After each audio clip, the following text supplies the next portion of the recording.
मैं आपको सेल का रिप्रेजेंटेशन बता रहा था, उसके अंदर दो एग्जांपल मैंने ले लिए। एक और एग्जांपल लेके समझाता हूँ। तीसरा सेल लिया मैंने। इस सेल के अंदर मैंने क्या किया, ये तो देखो डबल वर्टिकल लाइन, इसका मतलब सोल्ट ब्रिज हो गया। इसके लेफ्ट हैंड साइड में Br2 ये लिखा हुआ है, platinum comma Br2 liquid oblique Br minus aqueous salt bridge double vertical line H plus aqueous oblique hydrogen gas, ये लिखा हुआ है। ठीक है, मैंने आपसे बोला था कि जो सोल्ट ब्रिज होता है उसके लेफ्ट हैंड साइड में एनोड होगा और उसके राइट हैंड साइड में कैथोड होगा। इसका मतलब ये तो सोल्ट ब्रिज हो गया, तो लेफ्ट साइड मतलब ये यहाँ से यहाँ तक का लेफ्ट साइड हो गया और राइट हैंड साइड का मतलब ये राइट हैंड साइड हो गया। तो आप देख सकते हैं लेफ्ट हैंड साइड में इलेक्ट्रोड मैंने लिखा Br2 Br माइनस, इसका मतलब एनोड मैंने ब्रोमीन का इलेक्ट्रोड बना रखा है। मैंने आपसे बोला था ना इलेक्ट्रोड मेटल के भी बन जाते हैं, नॉन मेटल के भी बन जाते हैं और यहाँ तक इलेक्ट्रोड गैस के बनते हैं। बस इलेक्ट्रोड बनाने के लिए क्या करना है हमको, जिसका भी इलेक्ट्रोड बनाना है उसका उसके आयन के साथ में कांटेक्ट करना है और वो इलेक्ट्रोड बन जाएगा। तो लेफ्ट हैंड साइड में आप देख सकते हैं ब्रोमीन का इलेक्ट्रोड है और राइट हैंड साइड में आप देख सकते हैं ये हाइड्रोजन का इलेक्ट्रोड है। इसका मतलब हमने यहाँ पर एक तो ब्रोमीन का इलेक्ट्रोड लिया और एक हमने हाइड्रोजन इलेक्ट्रोड लिया और उसके अंदर ब्रोमीन का जो इलेक्ट्रोड है उसका मैंने एनोड बना रखा है और जो हाइड्रोजन इलेक्ट्रोड है उसका मैंने कैथोड बना रखा है। अब कैसे पता लगा कि मैंने इसका एनोड बना रखा है, तो आपको बताया था ना कि सोल्ट ब्रिज की जो लेफ्ट हैंड साइड में लिखा गया है मतलब उसका एनोड बना हुआ है और सोल्ट ब्रिज के जो राइट हैंड साइड में लिखा गया है इसका मतलब उसका कैथोड बना हुआ। तो यहाँ देखने से पता लग रहा है ये तो सोल्ट ब्रिज रहा, लेफ्ट हैंड साइड में ब्रोमीन यानी ब्रोमीन का हमने एनोड बना रखा है और जो हाइड्रोजन इलेक्ट्रोड उसका हमने कैथोड बना रखा है। राइट, चलिए अब मैं अभिक्रिया लिखना सिखा देता हूँ। चलो अभिक्रिया, पहले एनोड की अभिक्रिया लिखते हैं। एनोड पे क्या होगा, ऑक्सीडेशन होगा। एनोड ब्रोमीन का बना हुआ है। अब ऑक्सीडेशन कब होगा, जब Br2 से Br माइनस बने या Br माइनस से Br2 बने। ऑब्वियस बात है ऑक्सीडेशन का ऑक्सीकरण अंक में वृद्धि होनी चाहिए, वो तो कब होगा, जब Br माइनस से Br2 बने, क्योंकि Br माइनस में ब्रोमीन का ऑक्सीडेशन नंबर -1 होगा, Br2 में 0, -1 से 0 जाने में वृद्धि, इसलिए हमने Br माइनस से Br2 अभिक्रिया ऐसे लिखी जाती है। आप ऐसे मसले लिख देना कि Br2 से Br माइनस बना दिया। अगर आप Br2 से Br माइनस बनाओगे तो 0 से -1 का रिडक्शन हो गया, जबकि एनोड पे तो ऑक्सीडेशन होता है। अब आप कहेंगे सर वहां तो आपने Br2 Br माइनस लिख रखा है, वो सेल का रिप्रेजेंटेशन है। तो जो सेल का रिप्रेजेंटेशन है वहां ऑक्सीडेशन रिडक्शन नहीं देखा जाता, वहां तो ये लिखा जाता है कि एनोड को लिखने का तरीका पहले वो ऑब्लिक करके उसका आयन लिखना है, तो चाहे ऑक्सीडेशन हो रिडक्शन हो कोई दिक्कत नहीं। हाँ, अगर आप अभिक्रिया लिख रहे हो तो अभिक्रिया लिखते समय अगर एनोड की अभिक्रिया है, अभिक्रिया की बात कर रहा हूं, प्रेजेंटेशन की बात नहीं कर रहा, अगर एनोड की अभिक्रिया है तो ऑक्सीडेशन ही लिखना पड़ेगा। तो ऐसे लिखेंगे ना 2Br माइनस से Br2 लिक्विड प्लस 2 इलेक्ट्रॉन बना दिया। कैथोड की अभिक्रिया लिखिए। कैथोड हमने हाइड्रोजन का इलेक्ट्रोड बना रखा है। अब कैथोड हाइड्रोजन कैथोड पे तो अपचयन होगा, अपचयन का मतलब H प्लस से H2 बना है तभी तो ऑक्सीडेशन नंबर +1 से 0 में चला जाएगा। तो 2H plus aqueous plus 2 electron से H2 बना दिया। ये लीजिए, इन दोनों को जोड़ दे तो सेल अभिक्रिया जाएगी। दोनों को जोड़ा तो आ रहा है 2Br minus aqueous plus 2H plus aqueous हमने Br2 liquid plus H2 gas बना दिया। ये इसके सेल की अभिक्रिया की। तो मैंने आपको सेल का रिप्रेजेंटेशन बता दिया और सेल के रिप्रेजेंटेशन से सेल की अभिक्रिया कैसे लिखते हैं वो भी मैंने आपको सिखा दिया। तो इसको बोलते हैं सेल का रिप्रेजेंटेशन, इसको बोलते हैं सेल की अभिक्रिया। तो रिप्रेजेंटेशन से अभिक्रिया लिखनी आपको आनी चाहिए। अगर आपसे बोलते हैं इसमें कितने इलेक्ट्रॉन का आदान प्रदान हुआ तो देखने से पता लग रहा है इसमें ये 2 इलेक्ट्रॉन का आदान प्रदान हो रहा है। n बराबर 2 का मतलब इसके अंदर 2 इलेक्ट्रॉन का आदान प्रदान हुआ। ये जो एग्जांपल लिखा मैंने, ये एग्जांपल बहुत इंपॉर्टेंट है। ये आपके एनसीईआरटी का एक एग्जांपल है। ठीक है, आपके एग्जाम में आने के पूरे चांसेस होते हैं। ठीक है, चलिए जी आगे बढ़ते हैं। नेक्स्ट मैं ले रहा हूं इलेक्ट्रोड विभव। नेक्स्ट मैंने ले लिया इलेक्ट्रोड विभव। इलेक्ट्रोड पोटेंशियल की बात करते हैं। चलो जी अब आपको बता देते हैं इलेक्ट्रोड पोटेंशियल होता क्या है। इलेक्ट्रोड पोटेंशियल को आप समझे, जैसे आपने क्या किया, जिंक है, जिंक की छड़ को जिंक आयन में डुबो के रखा तो आपने देखा जिंक की जो रोड है उस पर आयनों के रेस्पेक्ट में नेगेटिव चार्ज आ गया, ऑक्सीडेशन हुआ था ना।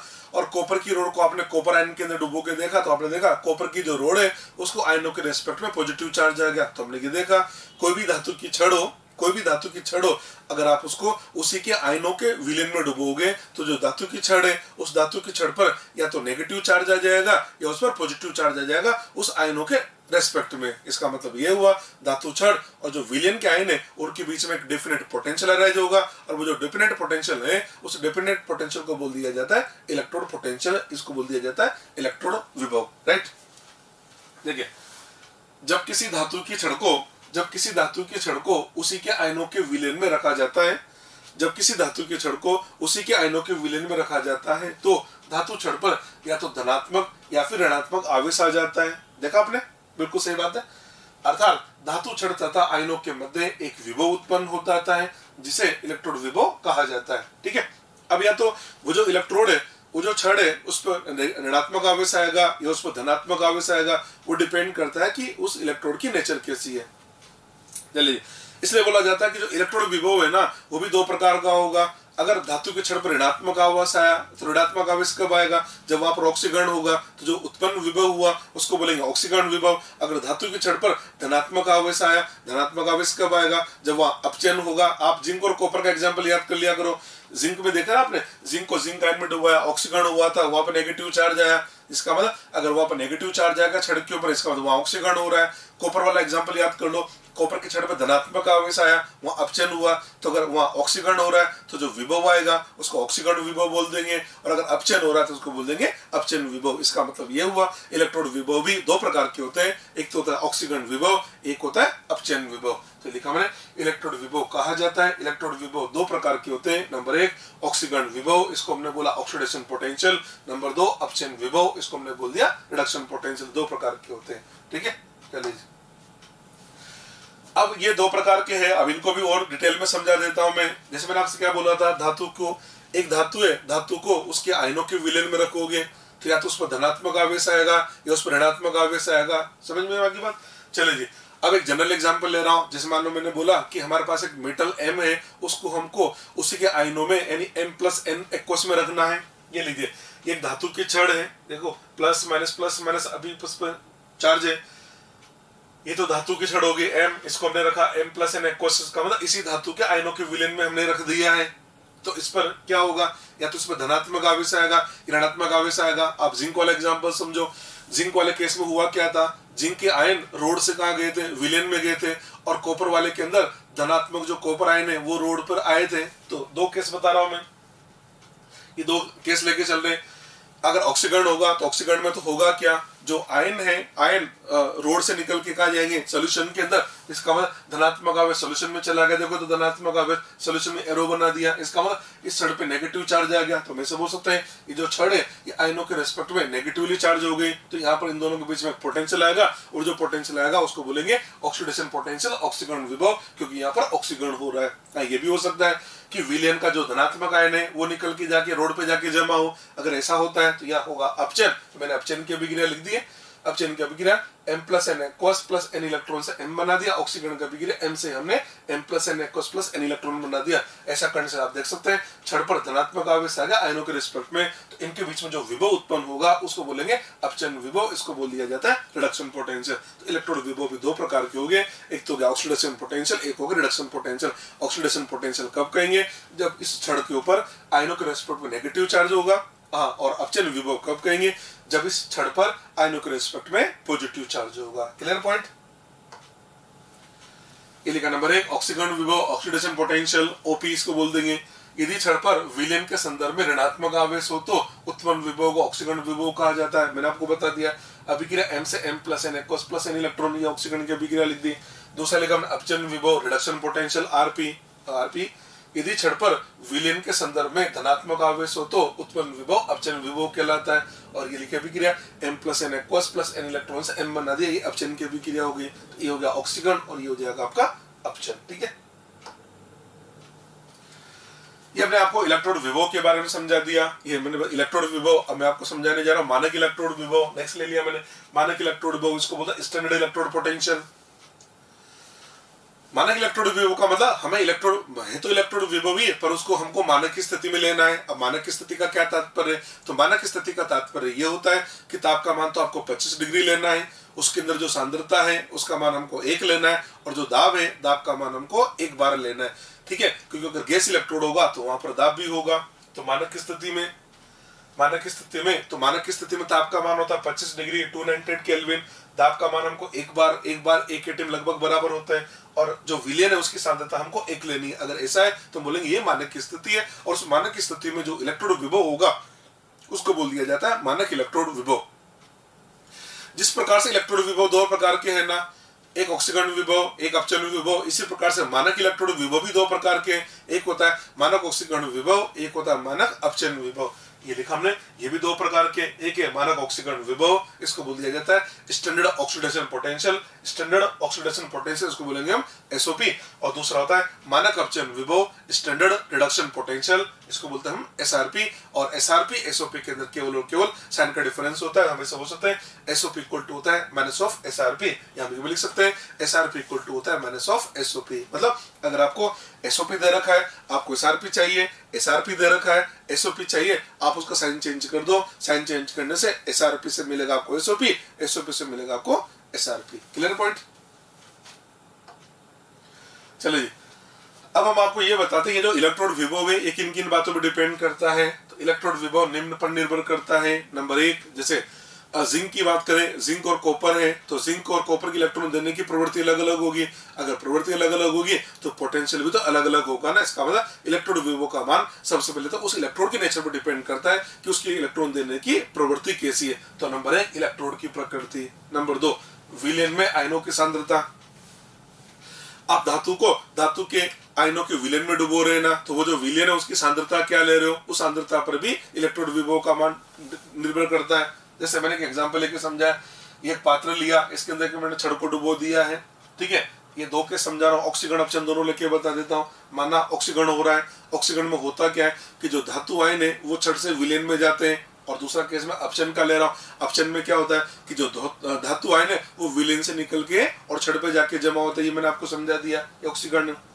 अगर मान लो मैं सांद्रता बढ़ा देता हूँ, सांद्रता बढ़ाने, चलो ऑक्सीकरण को लेकर समझते हैं।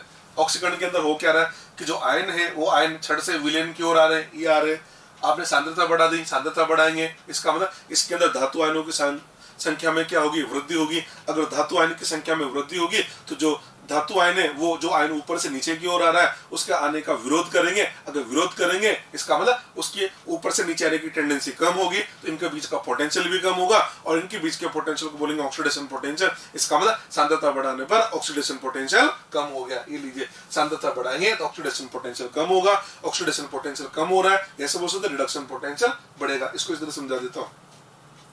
ये रिडक्शन का केस लिया, रिडक्शन में होता क्या है, आयन विलयन से निकल के कहा जमा होगा, छड़ पे जाके जमा होगा। अगर आपने सांद्रता बढ़ा दी, सांद्रता बढ़ाने का मतलब इसमें से जो आयन जा रहे थे उनकी जाने की प्रवृत्ति बढ़ेगी। अगर प्रवृत्ति बढ़ेगी तो इनके बीच का पोटेंशियल बढ़ेगा और इनके बीच का पोटेंशियल तो रिडक्शन पोटेंशियल होता है ना। ये रिडक्शन पोटेंशियल बढ़ गया तो ये लिखा ना, सांद्रता बढ़ाने पर रिडक्शन पोटेंशियल बढ़ता है, ऑक्सीडेशन पोटेंशियल कम होता है। तो कुल मिला के बात ये है, सांद्रता अगर बढ़ाते हो, सांद्रता बढ़ाने पर ऑक्सीडेशन पोटेंशियल तो कम होता है और रिडक्शन पोटेंशियल बढ़ता है। ये कंक्लूजन है इसका, ठीक है। तो हम ऐसे बोल सकते हैं ये जो इलेक्ट्रोड पोटेंशियल है, इस इलेक्ट्रोड पोटेंशियल का मान ये जो धातु आयन है उसकी सांद्रता पर भी निर्भर करता है।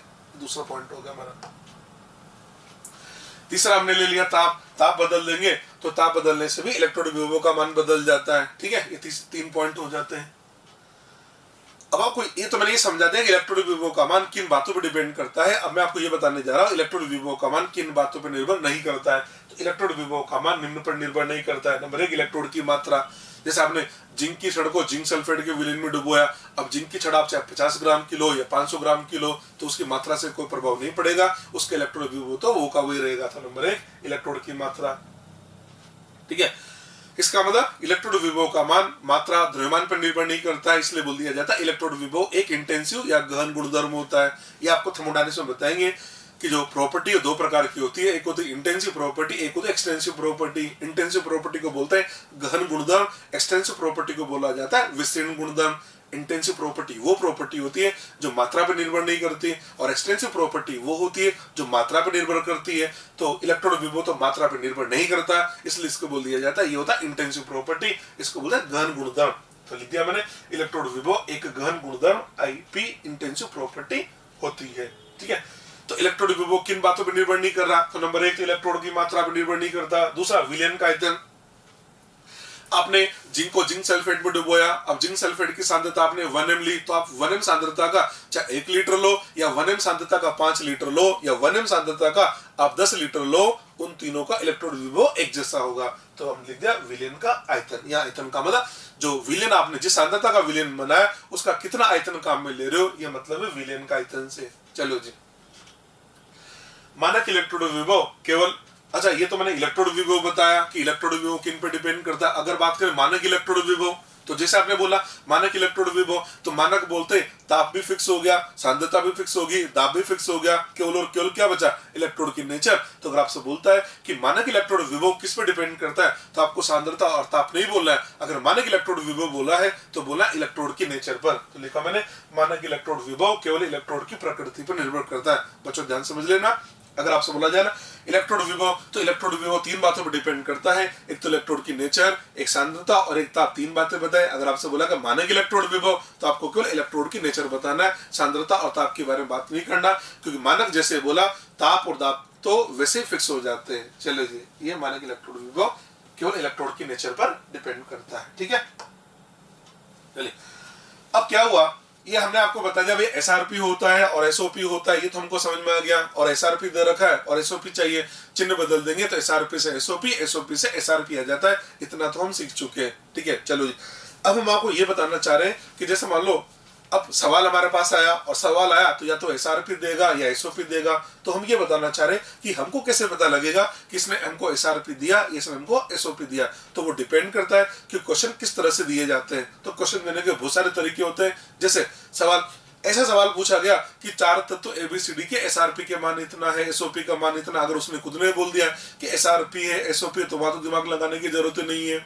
एक तो सवाल इस प्रकार के आते हैं कि वो खुद ही लिख देगा एसआरपी, वो खुद ही लिख देगा एसओपी, तो वहां तो हमें सोचना ही नहीं है। कई बार ऐसे भी सवाल आते हैं कि वो एसआरपी एसओपी ना लिखे और सिंबल के रूप में दे देता है। तो कुछ एग्जांपल लेके हम बात करते हैं। जैसे पहला एग्जांपल लिखा, उसने ऐसे लिख दिया E naught Zn oblique Zn plus 2 equal to plus 0.76 volt, ये लिख के दे दिया। दूसरा एग्जांपल लिखा मैंने E naught copper plus 2 oblique copper, और उसके आगे लिख दिया प्लस 0.34 वोल्ट, ऐसे लिख दिया। तीसरा एग्जांपल लिया मैंने E naught M G plus 2 oblique M G equal to minus 2.37 volt, और फोर्थ अभिक्रिया के रूप में लिख दिया मैंने एजी से बना दिया एजी प्लस प्लस इलेक्ट्रॉन, इसके सामने E naught equal to minus 0.80 volt. मतलब ये चार एग्जांपल लेके मैं आपको समझा रहा हूँ। मैं आपको ये समझाना चाह रहा हूँ कि जो उसने पोटेंशियल दिया हमें कैसे पता लगेगा कि वो एसआरपी है एसओपी है। अब मैं वही सिखाना चाह रहा हूँ आपको। ई का मतलब इलेक्ट्रोड विभव है, ऊपर नोट लिखा, मतलब इसका मतलब होता है मानक, तो यानी मानक इलेक्ट्रोड विभव दे रखा है। ये लिखा Zn ऑब्लिक Zn प्लस 2, तो इसको हम बोल सकते हैं इसने एक तरह से हमको जिंक का मानक इलेक्ट्रोड विभव दिया। जिंक का मानक इलेक्ट्रोड विभव, अब जिंक का मानक इलेक्ट्रोड जैसे बोला गया तो या तो एसआरपी होगा एसओपी होगा, तो वही देखना आना चाहिए। देखो उसने क्या लिखा zinc oblique zinc plus 2, zinc से कहा गया जिंक प्लस 2 पर गया, तो जिंक से जिंक प्लस 2 पे गया। इसका मतलब ये क्या हो रहा है, ऑक्सीडेशन नंबर 0 से प्लस 2 यानी ऑक्सीडेशन हो गया, तो हम बोल देंगे ये ऑक्सीडेशन दिख रहा है, इसका सामने का पोटेंशियल है एसओपी। तो इसका मतलब इसने एक तरह से जिंक का एसओपी दे दिया प्लस 0.76 वोल्ट, तो लिखा हमने SOP equal to plus 0.76 volt. अगर हमको जिंक का एसआरपी चाहिए तो वो हो जाएगा माइनस 0.76 वोल्ट, यानी चिन्ह बदलते एसओपी से एसआरपी, एसआरपी से एसओपी बन जाता है। दूसरा एग्जांपल देखो, ई का मतलब इलेक्ट्रोड विभव, नोट का मतलब मानक इलेक्ट्रोड विभव, कॉपर प्लस 2 ऑब्लिक कॉपर, इसका मतलब ये कॉपर का मानक इलेक्ट्रोड विभव दे रखा है। अब कॉपर के मानक इलेक्ट्रोड विभव में भी या तो एसआरपी होगा या एसओपी होगा। तो देखो इसने क्या लिखा copper plus 2 oblique copper, copper plus 2 oblique copper का मतलब ऑक्सीडेशन नंबर प्लस 2 से गया 0 में, प्लस 2 से 0 में जाने का मतलब ये हो रहा है रिडक्शन, और रिडक्शन का मतलब सामने जो लिखा गया है वो एसआरपी है, तो एसआरपी का मान प्लस 0.34 वोल्ट दे रखा है। तो हम बोल सकते हैं कॉपर का एसआरपी है प्लस 0.34 वोल्ट, तो कॉपर का जो एसओपी होगा वो होगा माइनस 0.34 वोल्ट। ये लीजिए तीसरा एग्जांपल देखो, तीसरा example E naught MG plus 2 oblique MG, ये दे रखा हमको माइनस 2.37 वोल्ट। ठीक है, इसका मतलब मैग्नीशियम का मानक इलेक्ट्रोड विभव दे रखा है, इसने लिखा Mg प्लस 2 से Mg बना दिया।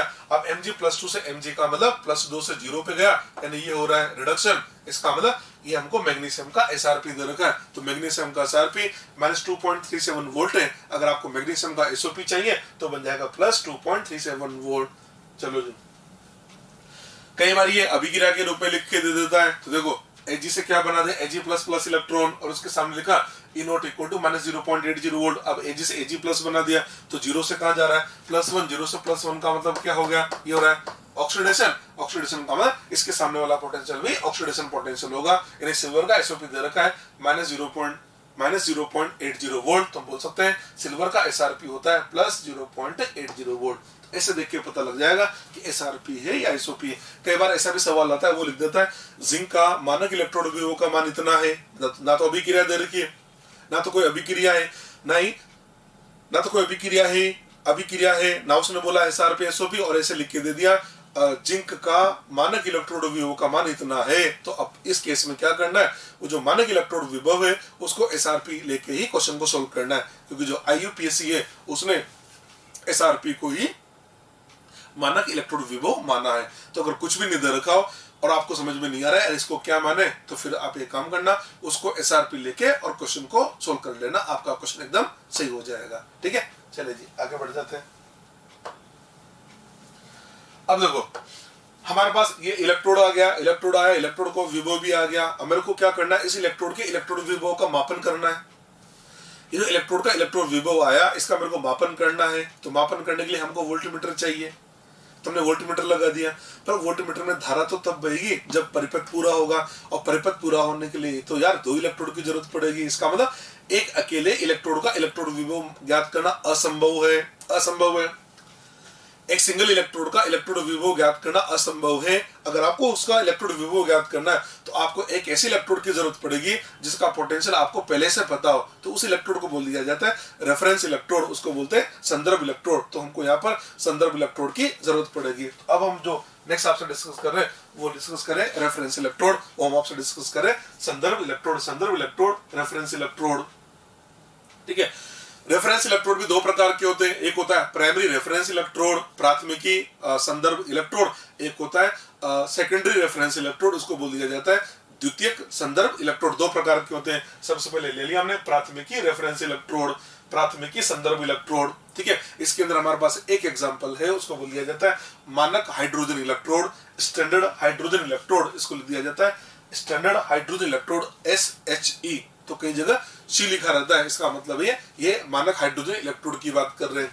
चलिए जी, मैंने आपसे बोला था इलेक्ट्रोड बनाने का तरीका क्या है। जो भी इलेक्ट्रोड बनाना चाहते हो, एक तो वो होना चाहिए, एक उसके आयन के साथ में उसका कांटेक्ट कर दो तो वो इलेक्ट्रोड बन जाएगा। अब हम हाइड्रोजन इलेक्ट्रोड बना रहे हैं तो यहाँ पर क्या चाहिए, एक तो हमको हाइड्रोजन गैस चाहिए, एक उसका आयन यानी H+ आयन चाहिए, और H+ आयन के लिए हमको HCl लेना पड़ेगा। तो हमने क्या किया, देखो ये डायग्राम देखे ना, ये कंटेनर ले रखा है, कंटेनर के अंदर मैंने ये 1mHCl का विलेन भर दिया। 1mHCl क्यों भरा, HCl इसलिए भरा क्योंकि मेरे को H+ आयन चाहिए।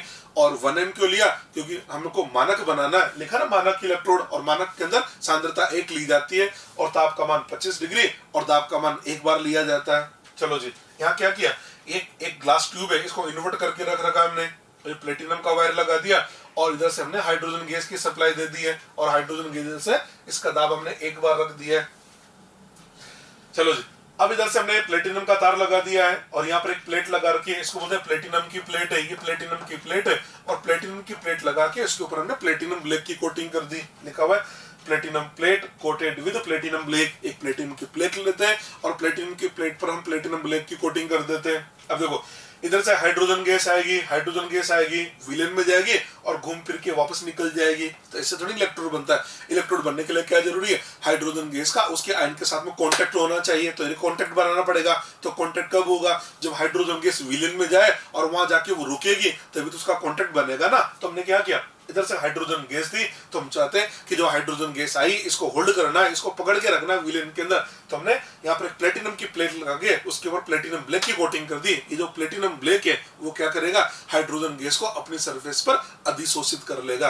तो अंदर विलेन में क्या होगा, हाइड्रोजन गैस होगी, H+ आयन होगा और हाइड्रोजन होगा, H+ आयन होगा। तो ये बन गया हमारा हाइड्रोजन इलेक्ट्रोड। और सांद्रता का मान मैंने 1 रखा, ताप का मान 25 डिग्री और दाब का मान 1 बार रखा, इसलिए बोलेंगे ये बन गया हमारा मानक हाइड्रोजन इलेक्ट्रोड। ये है मानक हाइड्रोजन इलेक्ट्रोड। ठीक है, अब इस मानक हाइड्रोजन इलेक्ट्रोड को प्रेजेंट करने का तरीका क्या है, तो देखो इसको प्रदर्शित करने का तरीका है, इसको ऐसे लिखा जाता है प्लेटिनम कोमा H2 1 बार, मानक इसलिए 1 बार ऑब्लिक करके H+ और इसमें लिखा है 1m, इसकी सांद्रता 1m है। ये हाइड्रोजन इलेक्ट्रोड को रिप्रेजेंट करने का तरीका। ये जो प्लेटिनम है ये वायर है, ये केवल कनेक्शन में काम आता है। तो अभिक्रिया लिखते समय प्लेटिनम नहीं लिखा जाता है क्योंकि ये अक्रिय धातु होती है। एनोड की अभिक्रिया क्या होगी, अब देखो अब हाइड्रोजन इलेक्ट्रोड है, अब हाइड्रोजन इलेक्ट्रोड ये इलेक्ट्रोड एनोड की तरह भी काम कर सकता है और ये तो कैथोड भी तरह भी काम कर सकता है। ये डिपेंड करता है कि किसके साथ इसको जोड़ा जा रहा है। अगर इसे अधिक क्रियाशील धातु के साथ जोड़ा तो ये कैथोड की तरह काम करेगा, और इससे कम क्रियाशील धातु के साथ जोड़ा तो ये कैथोड एनोड की तरह काम करने लग जाएगा। तो मतलब ये जो रेफरेंस इलेक्ट्रोड है ये एनोड की तरह भी काम कर सकते हैं और कैथोड की तरह भी काम कर सकते हैं। मतलब हमको इनकी अभिक्रिया एनोड की अभिक्रिया भी लिखना आना चाहिए और कैथोड की अभिक्रिया भी लिखना आना चाहिए।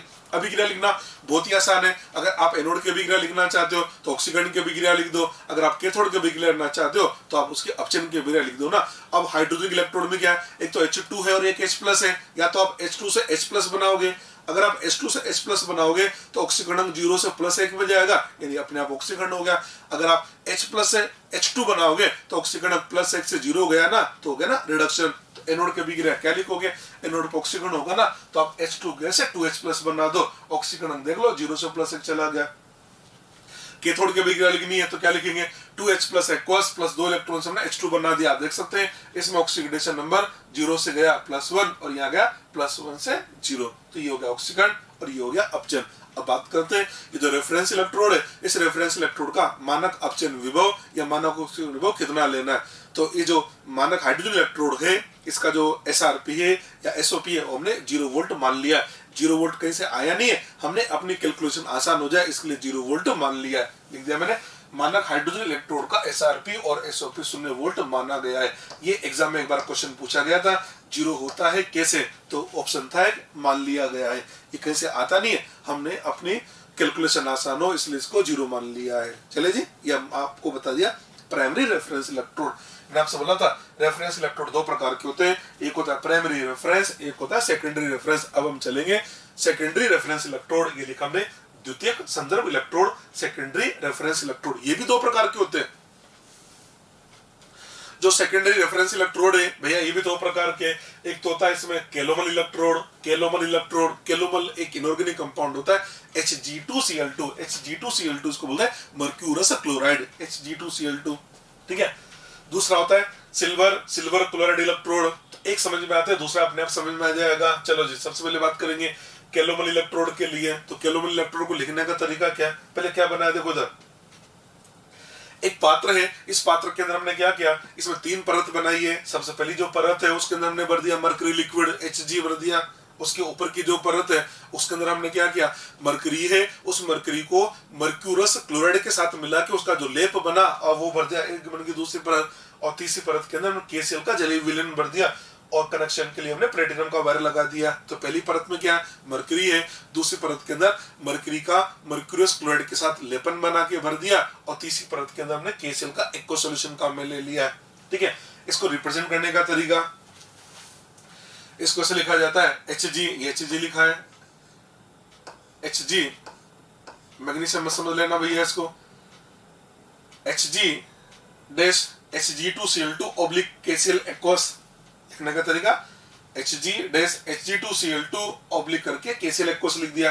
अब इसमें भी वही बात आ गई, या तो एनोड की तरह काम करेगा, कैथोड की तरह काम करेगा। अब इस इलेक्ट्रोड में क्या है, एक तो Hg है और एक Hg2Cl2 है।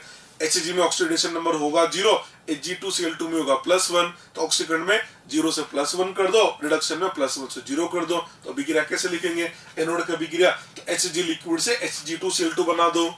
ये देखो ऑक्सीकरण 0 से +1 चला गया, ये हो गया ऑक्सीडेशन।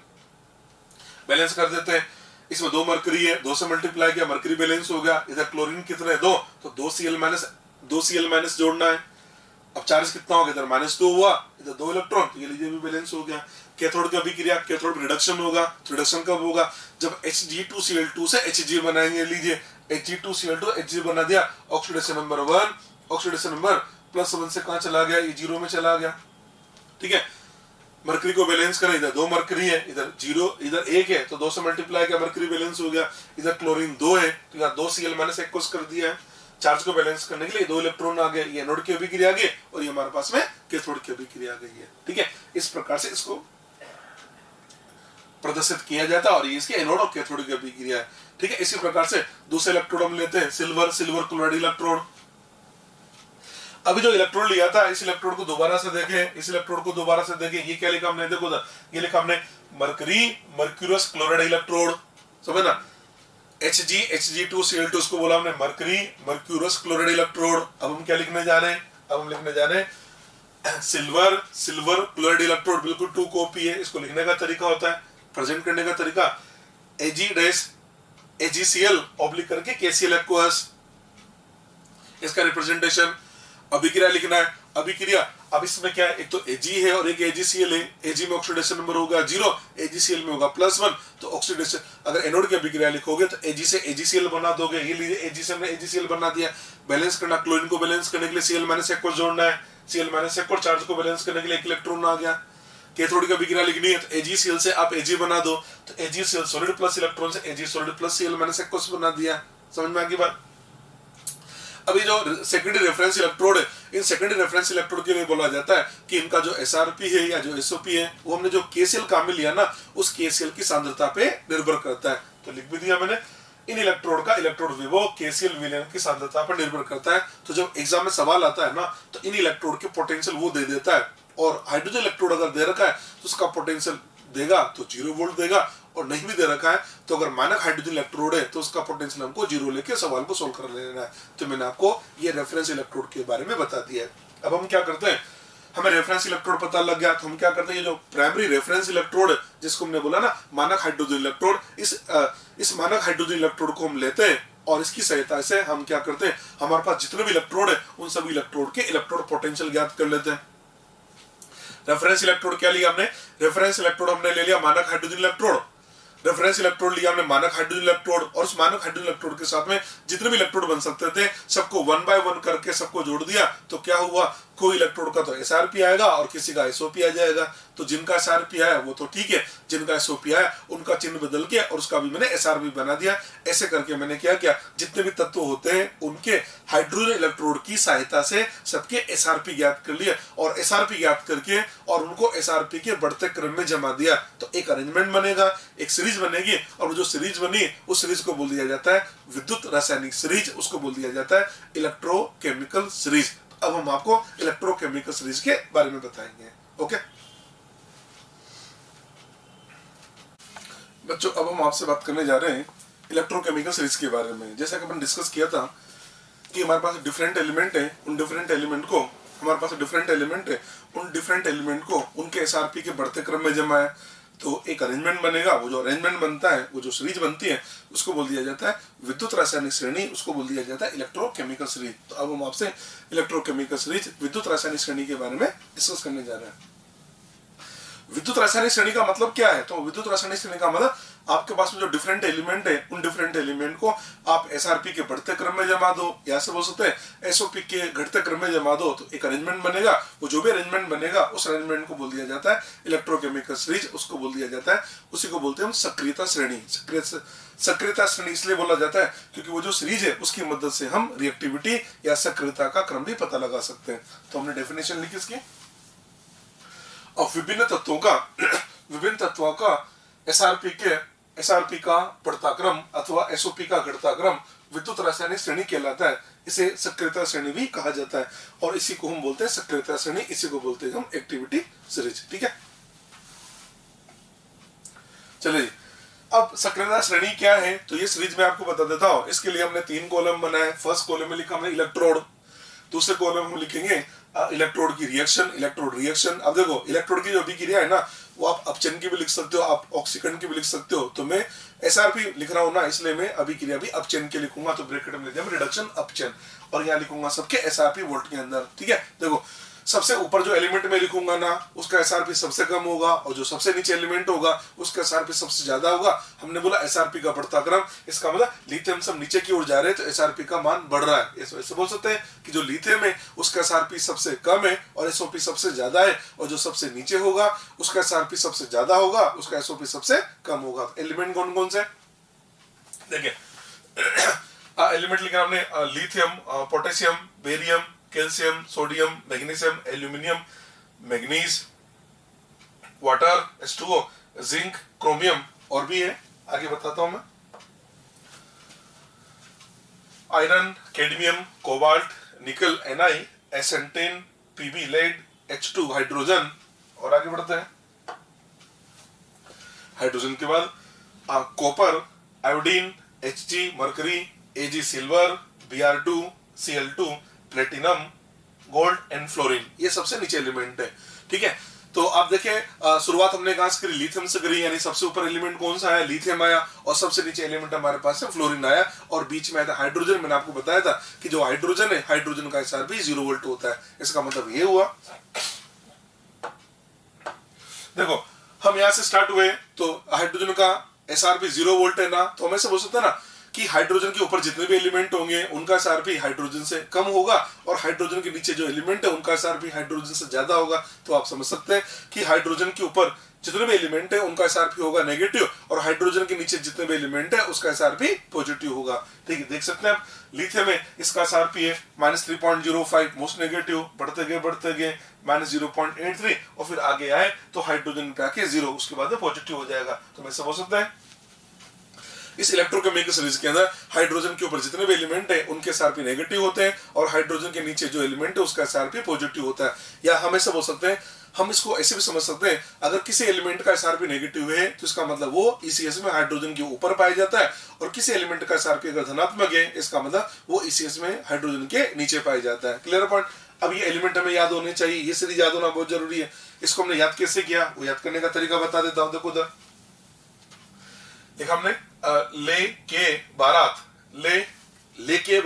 ऐसे बोलना, लेके बारात काना मजे से आना, लेके बारात काना मजे से आना, लेके बारात काना मजे से आना। ले लिथियम, के पोटेशियम, बारात बेरियम, काना काना कैल्शियम एंड सोडियम, काना मजे मैग्नीशियम, आना फॉर एल्यूमिनियम। ठीक है, यहां तक हो गया। उसके बाद पहले तो ऐसे याद करें, लेके बारात काना मजे से आना, उसके बाद मंजन कर फेंक दे, मंजन MnZn मंजन कर क्रोमियम फेंक दे, फेंक आयरन कदे कैडमियम। ठीक है, तो कैसे याद किया, लेके बारात काना मजे से आना, मंजन कर फेंक दे, उसके बाद कोई नहीं सुनता प्रॉब्लम हमारी, कोई कोबाल्ट नहीं Ni सुनता Sn प्रॉब्लम Pb हमारी हाइड्रोजन। तो यहां तक आपको हाइड्रोजन तक हमने याद करा दिया। तो कैसे याद करें, लेके बारात काना मजे से आना, मंजन कर फेंक दे, कोई नहीं सुनता प्रॉब्लम हमारे। ठीक है, अब इसमें एक चीज और याद कराऊंगा मैं आपको। देखो हमने बोला था यहां तक तो याद हो गया, लेके बारात काना मजे से आना, मंजन मंजन मंजन के बीच में पानी आता है, ऐसे याद कर लेना। मंजन आप जानते हो ना कि हम मंजन करते हैं तो बीच में पानी की जरूरत पड़ती है, तो आप ऐसे याद कर लो कि मंजन Mn और Zn, मंजन के बीच में पानी आता है, तो हमने H2 लिख दिया, मंजन के बीच में पानी आता है, ऐसे याद कर लो।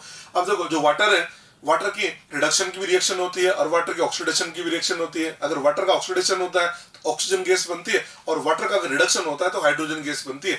तो यहाँ पर हम क्या कर रहे हैं, हम सारी अभिक्रिया लिख रहे हैं रिडक्शन की, तो वाटर का भी रिडक्शन लिखेंगे, और वाटर का रिडक्शन होगा तो हाइड्रोजन बनेगा, और वाटर के ऑक्सीडेशन से ऑक्सीजन बनता है, याद कर लेना। ये लीजिए, देखो मैंने अभिक्रिया लिखी, वाटर का रिडक्शन किया तो इससे मैंने हाइड्रोजन बना दिया, इसको बैलेंस करके लिख दिया, और वाटर का SR होता है -0.83 वोल्ट, याद कर लेना, आगे काम आएगा। वाटर के रिडक्शन पे हाइड्रोजन बनता है, वाटर के ऑक्सीडेशन पे ऑक्सीजन गैस बनता है, तो ऑक्सीडेशन की अभिक्रिया अलग होती है। यहाँ पे मैं रिडक्शन की अभिक्रिया की बात कर रहा हूँ, तो वाटर का रिडक्शन हुआ, वाटर का रिडक्शन हुआ तो हाइड्रोजन बनेगा, और वाटर का SR होता है -0.83 वोल्ट, ये -0.83 वोल्ट आ गया। ठीक है जी, यहाँ तक अपन पहुंच गए, ये हमने हाइड्रोजन तक आपको याद करा दिया। उसके बाद अब हाइड्रोजन का SR कितना हुआ, 0 हो गया। हाइड्रोजन का जस्ट नीचे आता है कॉपर। देखो अब ये हाइड्रोजन नीचे के एलिमेंट है, copper, iodine, Hg, Ag, Br2, Cl2, platinum, gold and fluorine. देखो हाइड्रोजन जो है ना, हाइड्रोजन के ऊपर जितने भी तत्व थे सारे धातुएं थी, और हाइड्रोजन के नीचे धातु भी है और अधातु भी है।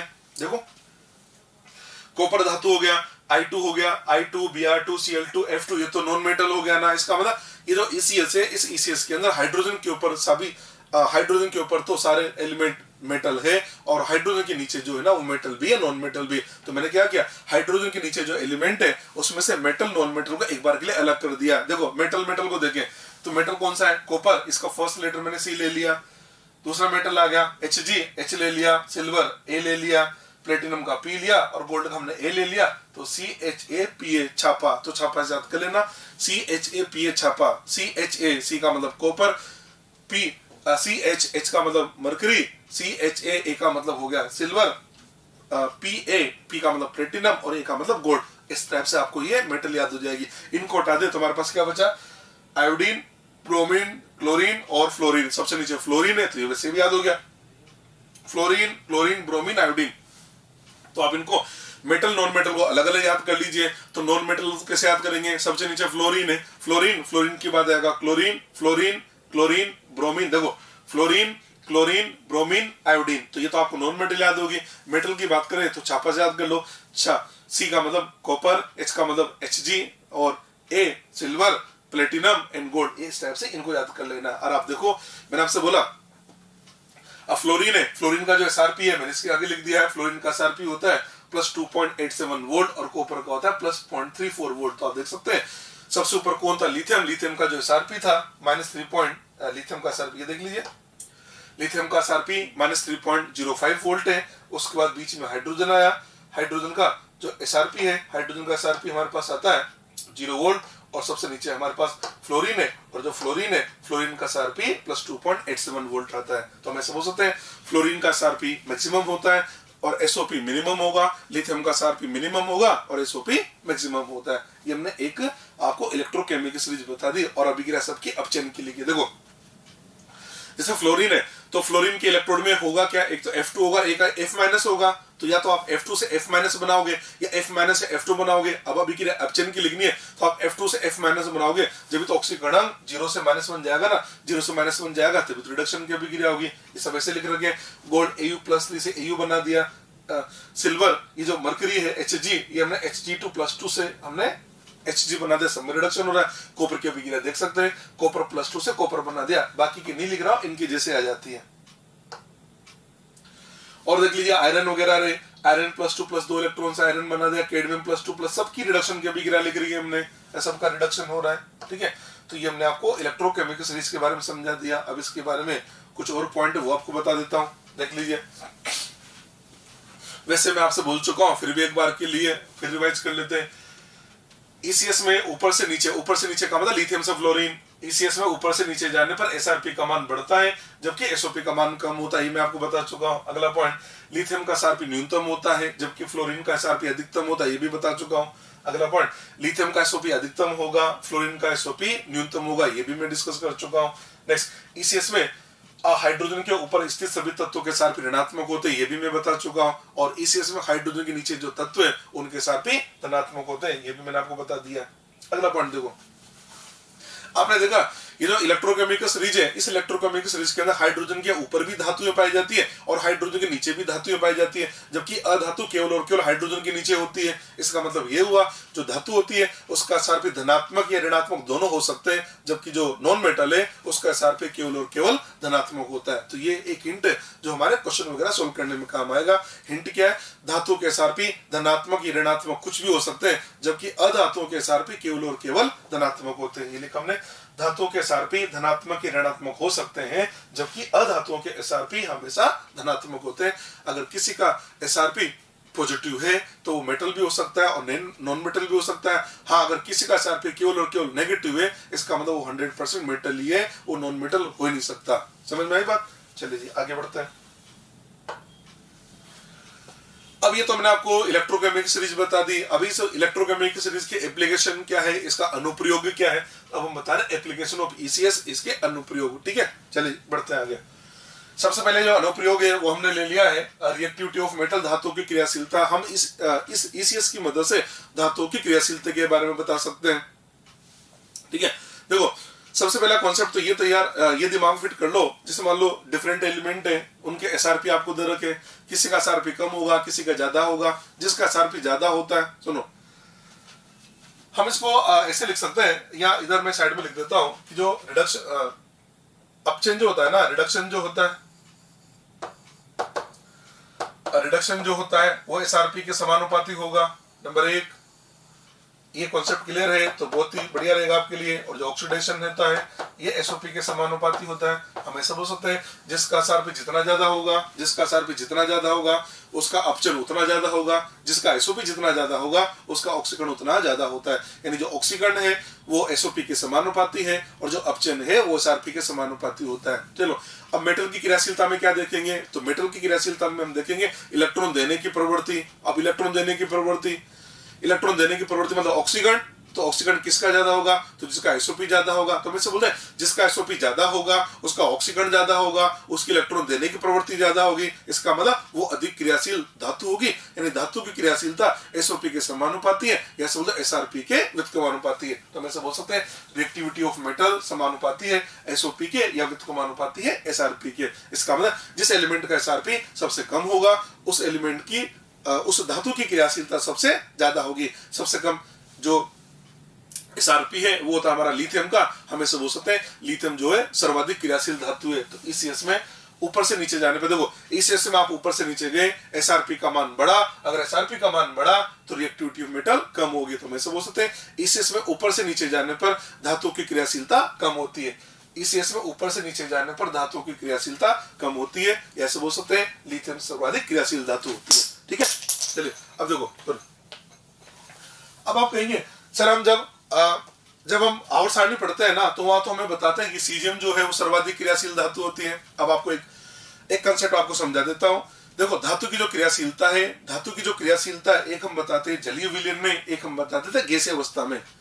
ये जो आयनन विभव है ना, आयनन विभव बोलते ना कि गैसीय परमाणु से इलेक्ट्रॉन निकालना है, तो जब आयनन विभव का जो कंसेप्ट है वो लगेगा जब गैसीय परमाणु है। अब अगर इसका मतलब धातु की क्रियाशीलता एक तो हम देखते हैं गैसीय स्टेट में, एक देखेंगे हम एक्वस के अंदर। अगर एक्वस के अंदर आप क्रियाशीलता देख रहे हो तो आपको आंसर ईसीएस से देना है, अगर आप गैसीय स्टेट में क्रियाशीलता देख रहे हो तो आपको जो आंसर है वो आयनन विभव के आधार पर देना है। तो कंफ्यूज होने की बिल्कुल भी जरूरत नहीं है, क्योंकि आप ऐसे कंफ्यूज होंगे कि सर वहां तो बताया था सीजियम सर्वाधिक क्रियाशील धातु है, आप बोलते हो लिथियम सर्वाधिक क्रियाशील धातु है। तो वही मैं कंसेप्ट आपको समझाने जा रहा हूं कि जो क्रियाशीलता है एक तो देखी जाती है गैसीय अवस्था में, एक देखेंगे जलीय विलयन में। अगर आप एक्वस में क्रियाशीलता देख रहे हो तो आंसर आपको ईसीएस से देना है, अगर आप गैसीय अवस्था में क्रियाशीलता देख रहे हो तो आपको आंसर आयनन विभव आवर्त सारणी के हिसाब से देना है। तो यहाँ पर हम जो एक्वस की बात कर रहे हैं तो एक्वस के अंदर तो हम ईसीएस से आंसर देंगे, कंफ्यूज होने की जरूरत नहीं है। इसने हम लिख दिया लिथियम सर्वाधिक क्रियाशील धातु होती है। तो ध्यान रखो लिथियम से फ्लोरीन की ओर जाने पर धातु की क्रियाशीलता कम होती है, तो जो सबसे ऊपर होगा उसकी क्रिया उस धातु की क्रियाशीलता सबसे ज्यादा होगी, जो सबसे नीचे होगा उस धातु की क्रियाशीलता सबसे कम होती है। ये तो हमने बता दिया रिएक्टिविटी ऑफ मेटल। नेक्स्ट बताऊंगा रिएक्टिविटी ऑफ नॉन मेटल। ये लीजिए अधातु की क्रियाशीलता। अब अधातु का मतलब इलेक्ट्रॉन लेने की प्रवृत्ति, अधातु की क्रियाशीलता का इलेक्ट्रॉन लेने की प्रवृत्ति। अब इलेक्ट्रॉन लेने का मतलब अपचयन, तो अपचयन किसका ज्यादा होगा, जिसका एसआरपी ज्यादा होगा। यार सीधा सीधा कंसेप्ट बन गया कि नॉन मेटल की रिएक्टिविटी एसआरपी के समानुपाती होती है, और एसआरपी के समानुपाती है यानी एसओपी के व्युत्क्रमानुपाती है। तो रिएक्टिविटी ऑफ नॉन मेटल समानुपाती है एसआरपी के या एसओपी के व्युत्क्रमानुपाती होता है। अब आपको क्या करना है, कोई सी भी चीज हो हमेशा एसआरपी से कोरिलेट करना है।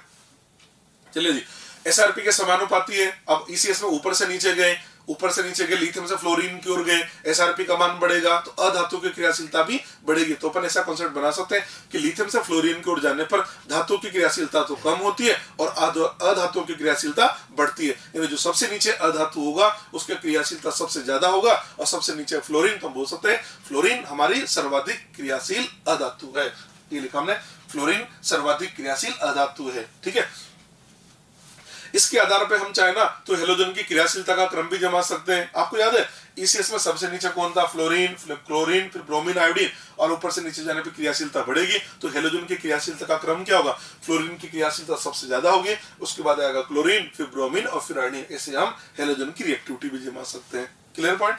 चलिए जी आगे बढ़ते हैं।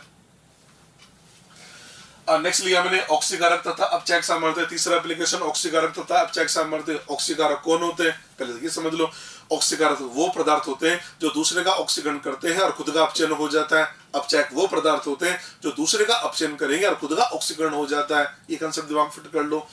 ये मैं आपको बता चुका हूँ, ऑक्सीकरण एसओपी के समानुपाती होता है और अपचयन एसआरपी के समानुपाती होगा। ये बात तो अपने दिमाग में बिल्कुल अच्छे से फिट कर लो। जिसका एसआरपी ज्यादा होगा उसका अपचयन ज्यादा होगा, जिसका एसओपी ज्यादा होगा उसका ऑक्सीकरण ज्यादा होगा। चले जी, अब अपचायक सामर्थ्य का मतलब क्या हुआ, सुनो। अपचायक सामर्थ्य का मतलब क्या हुआ, दूसरे का अपचयन करना, दूसरे का अपचयन करने का मतलब खुद का ऑक्सीकरण। तो खुद का ऑक्सीकरण हमेशा नहीं बोलेंगे फिर कि जिसका एसओपी जितना ज्यादा होगा, जिसका एसओपी जितना ज्यादा होगा उसका ऑक्सीकरण ज्यादा होगा। अगर उसका ऑक्सीकरण ज्यादा होगा तो दूसरे का अपचयन ज्यादा करेगा, और अपचयन ज्यादा करेगा यानी वो अच्छा अपचयक होगा ना। इसका मतलब अपचयक सामर्थ्य एसओपी के समानुपाती होती है या एसआरपी के व्युत्क्रमानुपाती होती है। लिखा अपचयक सामर्थ्य एसओपी के समानुपाती और एसआरपी के व्युत्क्रमानुपाती। इसी प्रकार से ऑक्सीकारक सामर्थ्य जो होगा एसआरपी के समानुपाती होगा, एसओपी के व्युत्क्रमानुपाती होगा। अब ईसीएस में आप ऊपर से नीचे जाओगे, एसआरपी तो बढ़ेगा, एसआरपी बढ़ेगा, अपचयक सामर्थ्य कम होगा। हमेशा बोल सकते हैं ईसीएस में ऊपर से नीचे जाने पर अपचयक सामर्थ्य कम होता है और ऑक्सीकारक सामर्थ्य बढ़ता है। यानी ईसीएस में जो सबसे ऊपर होगा उसकी अपचयक सामर्थ्य सबसे ज्यादा होगी, और जो सबसे नीचे होगा उसकी ऑक्सीकारक सामर्थ्य सबसे ज्यादा होगी। सबसे ऊपर लिथियम है यानी लिथियम बन गया प्रबलतम अपचयक, सबसे नीचे फ्लोरीन है यानी फ्लोरीन बन गया प्रबलतम ऑक्सीकारक। ठीक है, लिख दिया हमने। ईसीएस में ऊपर से नीचे जाने पर अपचयक सामर्थ्य घटता है जबकि ऑक्सीकारक सामर्थ्य बढ़ता है। फ्लोरीन प्रबलतम ऑक्सीकारक है और लिथियम आपका प्रबलतम अपचयक होता है। ठीक है जी, चलिए अगला पेज समझाते हैं आपको। देखो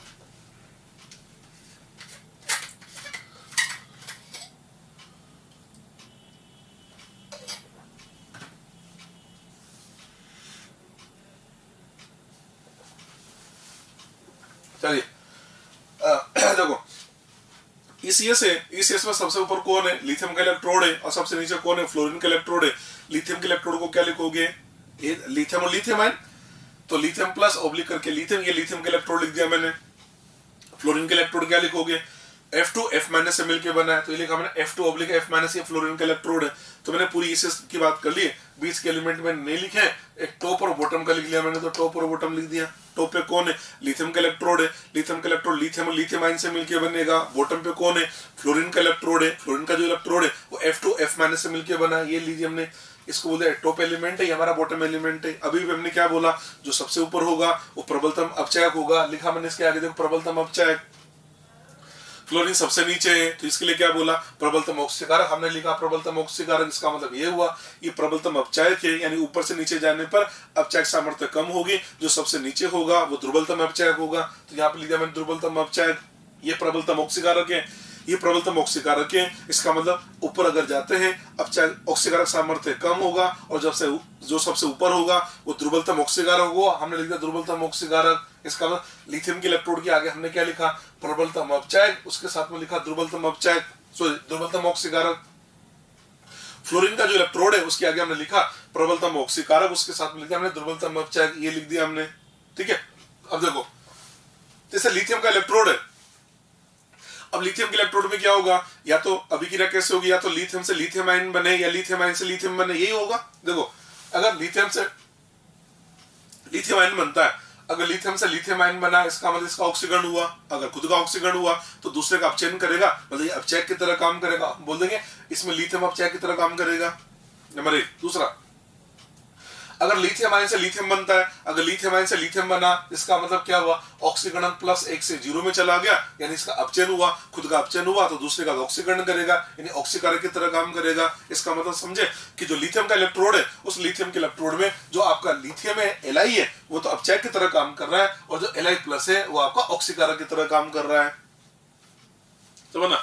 लिथियम का जो इलेक्ट्रोड है उसमें एक तो लिथियम आयन है और एक लिथियम प्लस, एक तो लिथियम आयन है और एक लिथियम है। तो लिथियम तो किसकी तरह काम कर रहा है? अपचयक की तरह काम कर रहा है, और जो लिथियम आयन है वो आपका ऑक्सीकारक की तरह काम कर रहा है। दूसरा इलेक्ट्रोड लेते हैं फ्लोरीन का इलेक्ट्रोड। देखो फ्लोरीन के इलेक्ट्रोड में क्या होगा? या तो F2 से F- बनेगा या F- F2 बनेगा। ये लीजिए F2 से F- बना और एक F- F2 बना दिया। अगर हम F2 से F- बना रहे तो ऑक्सीकरण 0 से कहां गया? -1। 0 से -1 का मतलब अपचयन हो गया, अपचयन हो रहा है, इसका ये ऑक्सीकारक की तरह काम करेगा। और F- अगर F2 बनता है तो ऑक्सीकरण -1 से कहां गया? 0। -1 से 0 का मतलब इसका खुद का ऑक्सीकरण, तो ये तो अपचयक की तरह काम करेगा ना। तो आप देखो इस इलेक्ट्रोड में भी क्या हुआ कि जो फ्लोरीन के इलेक्ट्रोड है, उस फ्लोरीन के इलेक्ट्रोड के अंदर जो F2 फ्लोरीन है वो तो ऑक्सीकारक की तरह काम कर रहा है, और जो फ्लोराइड आयन है वो आपका अपचयक की तरह काम कर रहा है। तो देखो एक इलेक्ट्रोड के अंदर एक इलेक्ट्रोड मतलब 2 स्पीशीज से मिलकर एक इलेक्ट्रोड बनेगा। अरे यार जैसे लिथियम का इलेक्ट्रोड किससे बना, लिथियम लिथियम आयन से मिलकर 2 स्पीशीज हो गए। फ्लोरीन का इलेक्ट्रोड किससे बना, F2F- से मिलकर बना, 2 स्पीशीज होगी ना। तो आप समझो एक जो इलेक्ट्रोड है वो 2 स्पीशीज से मिलकर बनता है और उनके ऑक्सीकरण अलग अलग होता है। तो उसमें एक तो करेगा ऑक्सीकारक की तरह कार्य और एक करेगा अपचयक की तरह कार्य। तो ध्यान रखना एक जो इलेक्ट्रोड है वो 2 स्पीशीज से मिलकर बनता है, उसमें एक स्पीशीज जो है वो ऑक्सीकारक की तरह कार्य करती है और दूसरी जो स्पीशीज है वो आपकी अपचयक की तरह कार्य करती है। अब कौन सी ऑक्सीकारक की तरह काम करेगी और कौन सी अपचयक की तरह काम करेगी उसका भी फंडा बता देता हूं। एक जो इलेक्ट्रोड होता है ना, एक जो इलेक्ट्रोड है वो 2 स्पीशीज से मिलकर बना है, उसमें एक का ऑक्सीकरण कम है और दूसरे का ज्यादा होगा। तो जिसका ऑक्सीकरण कम है वो अपचयक बनाता है और जिसका ऑक्सीकरण ज्यादा है ना वो ऑक्सीकारक बनाता है। देखो ये बात, जैसे लिथियम लिथियम आयन है ना, तो लिथियम आयन का ऑक्सीकरण +1 हुआ, लिथियम का 0 हुआ, तो +1 वाला देखो ऑक्सीकारक बना रहा है और लिथियम 0 वाला अपचयक बना रहा है। यानी एक इलेक्ट्रोड के अंदर एक इलेक्ट्रोड के अंदर 2 स्पीशीज होती है, उसमें से जिसका ऑक्सीकरण हाई है वो ऑक्सीकारक की तरह कार्य करता है और जिसका ऑक्सीकरण लो है ना वो अपचयक की तरह कार्य कर रहा है। ये बात अब फ्लोरीन के इलेक्ट्रोड पे आ जाता है। एक हुआ F2 एक हुआ F2F- यानी ऑक्सीकरण एक का 0 है एक का -1 है, तो -1 वाला माने कम यानी अपचयक बनाएगा। तो आप देख लो F- बना रहा अपचयक, F2 का ऑक्सीकरण 0 यानी अधिक, यानी ये बनाएगा ऑक्सीकारक। तो मैं समझ सकता है एक जो इलेक्ट्रोड है उस इलेक्ट्रोड के अंदर जिसका ऑक्सीकरण कम होता है वो अपचयक की तरह कार्य करता है और जिसका ऑक्सीकरण अधिक है वो आपका ऑक्सीकारक की तरह कार्य करता है। अब देख लीजिए लिथियम के इलेक्ट्रोड के आगे हमने क्या लिखा, ये प्रबलतम अपचयक और दुर्बलतम ऑक्सीकारक लिखा ना। प्रबलतम अपचयक कौन होगा, जिसका ऑक्सीकरण कम होगा यानी लिथियम। तो हम ऐसे बोलेंगे लिथियम प्रबलतम अपचयक है और ऑक्सीकारक कौन होगा Li+, हम बोलेंगे Li+ दुर्बलतम ऑक्सीकारक है। आप ये मत बोल देना लिथियम दुर्बलतम ऑक्सीकारक, लिथियम तो ऑक्सीकारक होता ही नहीं है, ऑक्सीकारक तो Li+ होता है यानी Li+ दुर्बलतम ऑक्सीकारक होता है। ठीक है, ऐसे फ्लोरीन के इलेक्ट्रोड पे चले। फ्लोरीन का जो इलेक्ट्रोड है उसके सामने आपने क्या लिखा, प्रबलतम ऑक्सीकारक लिखा और दुर्बलतम अपचयक लिखा। ऑक्सीकारक का मतलब F2, तो हम बोल देंगे फ्लोरीन जो है वो प्रबलतम ऑक्सीकारक है और जो F- है जो फ्लोराइड है ना वो आपका दुर्बलतम अपचयक होता है। ठीक है जी, समझ में आ गया था। चले आगे बढ़ते हैं। इसी के साथ मैंने कुछ सवाल लिए हैं, इनको और अच्छे समझने के लिए सवाल लिखा हमने। 4 तत्व ABCD के SRP के मान क्रमशः -2.99, -1.65, +0.80 तथा -0.50 वोल्ट तत्व ABCD को निम्न के बढ़ते क्रम में व्यवस्थित करो। पहला है क्रियाशीलता का बढ़ता क्रम, नंबर 2 अपचयक सामर्थ्य का बढ़ता क्रम। चलो जी 4 तत्व दे दिए।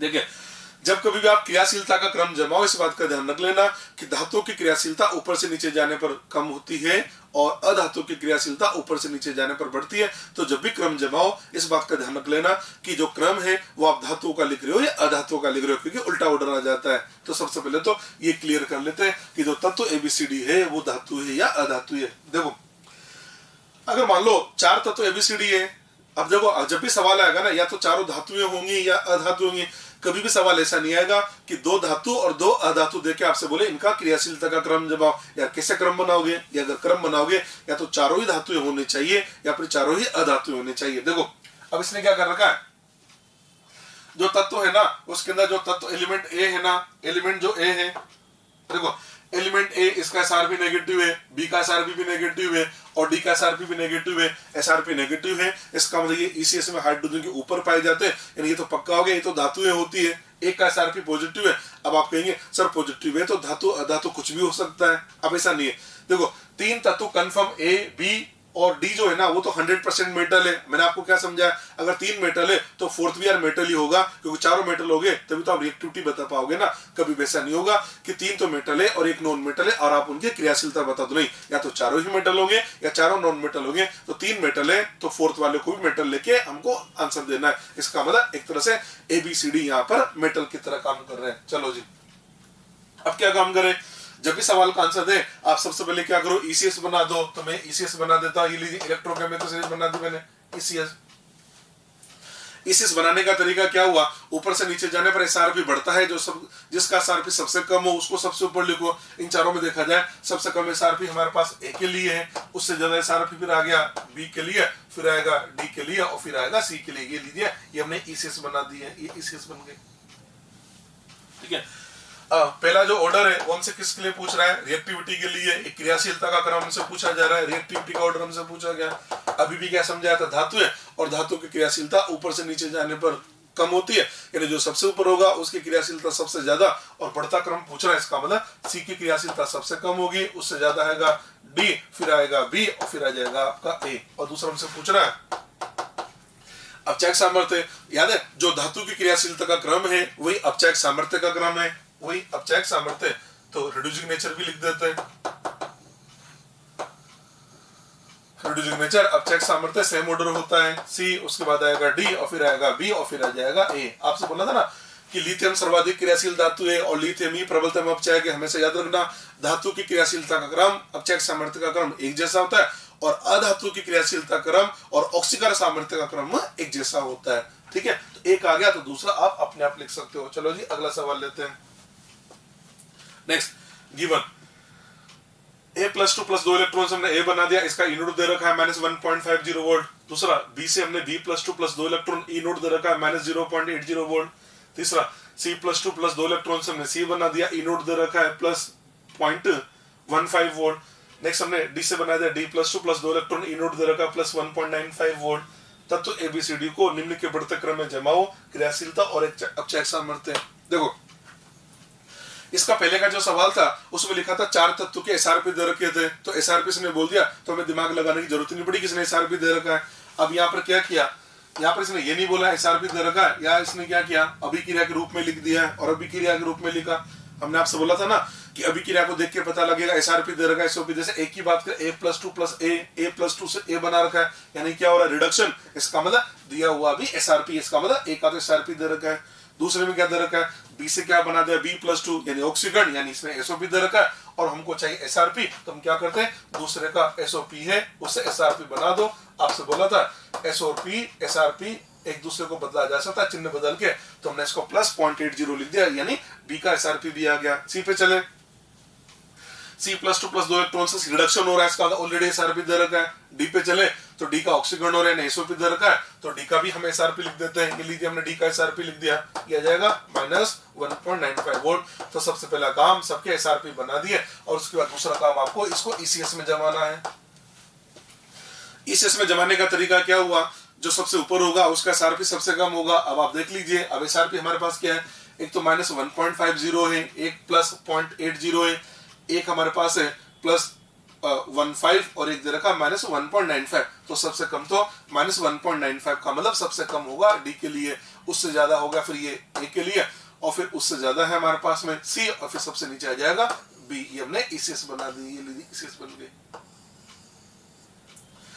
क्रियाशीलता का क्रम, जैसे क्रियाशीलता बोले आपको पता लगाना है धातु है या अधातु है, देख के पता लग रहा है कि दो एलिमेंट के एसआरपी नेगेटिव है, इसका मतलब ये मेटल है और मेटल की क्रियाशीलता ऊपर से नीचे जाने पर कम होती है, इसका मतलब सर्वाधिक क्रियाशील मेटल होगी डी और लीस्ट क्रियाशील होगी बी। बढ़ता क्रम है तो हम इसको लिखेंगे बी की क्रियाशीलता सबसे कम, उससे ज्यादा आएगा सी, फिर हम लिखेंगे ए और फिर लिखा जाएगा डी। ये लीजिए क्रियाशीलता का क्रम, और अपचयक सामर्थ्य का क्रम भी सेम ये होगा ना, बी उसके बाद लिखेंगे हम सी, फिर हम लिखेंगे ए और फिर लिख दिया जाता है डी। ये लीजिए इनकी रिएक्टिविटी का ऑर्डर भी बन गया है। ठीक है जी, इस प्रकार से इस क्वेश्चन को सॉल्व करना होता है। ठीक, अगला सवाल लेते हैं।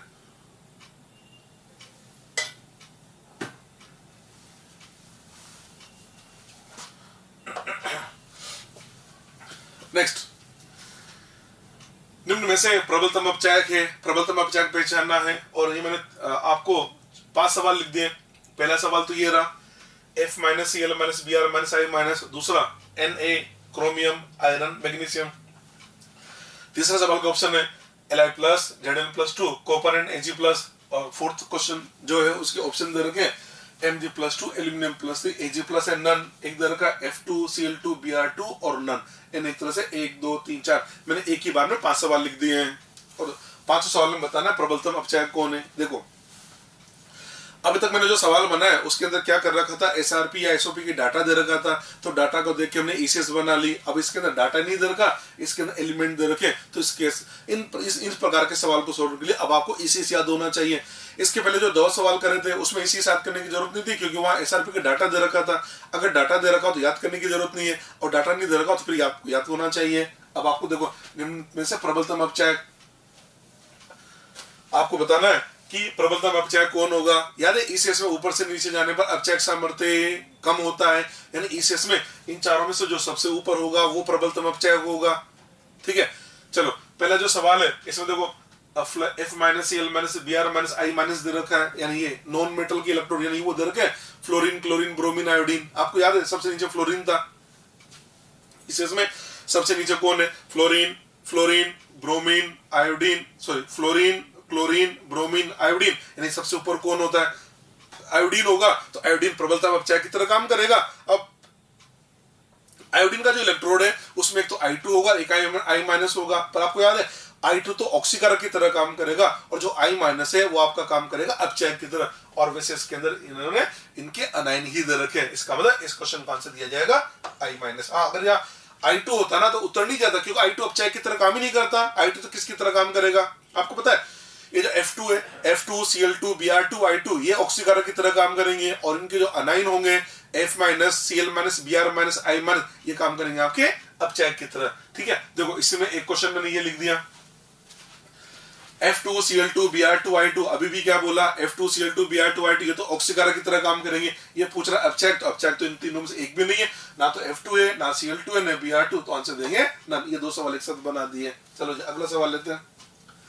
प्रबल अपचय पूछ रहा है और ये धातु दे रखी है। अब देखो धातु इलेक्ट्रोड में क्या होगा, एक तो धातु होगी, एक धातु का आयन होगा। धातु के इलेक्ट्रोड में एक तो धातु होगा, एक धातु का आयन होगा। तो धातु तो अपचय की तरह काम करेगी और धातु आयन हमारा ऑक्सीकारक की तरह काम करेगा। यहाँ धातु दे रखी है, तो देख लो ईसीएस में सबसे ऊपर धातु कौन सी है, तो लेक के बारात का ना सोडियम सबसे ऊपर आ रहा है, इसका मतलब इनमें से प्रबलतम ऑक्सीकारक सोडियम ही होगा। नेक्स्ट लेते हैं हमने Li plus Zn plus 2 copper and Ag plus. अभी भी क्या बोला था, तो धातु अपचय की तरह कार्य करता है और धातु आयन हमारा ऑक्सीकारक की तरह काम करेगा। यानी Li प्लस जो है लिथियम, लिथियम नहीं लिथियम आयन है, तो लिथियम आयन तो ऑक्सीकारक की तरह काम करेगा।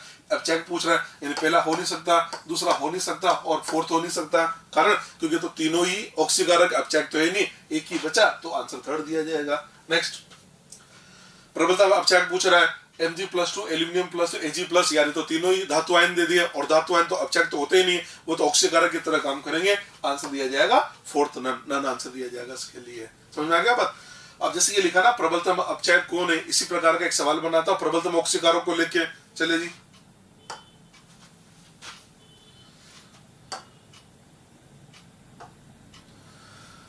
निम्न में से प्रबलतम ऑक्सीकारक है, वही मैंने 5 सवाल बना दिए। प्रबलतम ऑक्सीकारक का सवाल आ गया, आइए इधर।